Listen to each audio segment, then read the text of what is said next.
They really are acting as though they just won a war.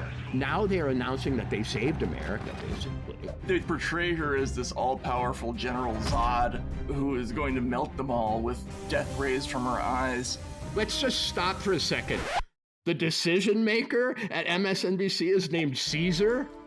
Caesar is apparently also the person who hired her in the first place, but now they're thanking Caesar. I guess what Caesar giveth, Caesar can taketh away.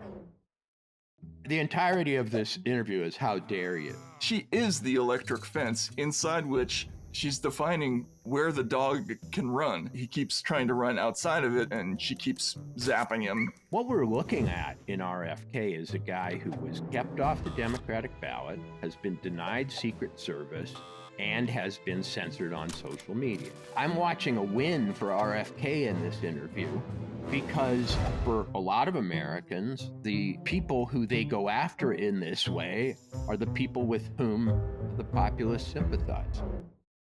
Our healthcare facilities are part of the problem in terms of the carbon emissions that we create. If they have been trying to get less white, that was the whitest damn thing I've ever heard of. That was Martin Mulwhite. That was pass the margarine on cucumber sandwiches, and then let's go out and play with the beach ball at Kennebunkport White. They should just rename it the White Insanity Channel, and then it would be really good. I would listen to it all the time. Maybe NPR should just admit they can't diversify. This is, I'll call it authoritarian journalism, in which people have the right to hear the voices of their rulers to the exclusion of the voices of one another.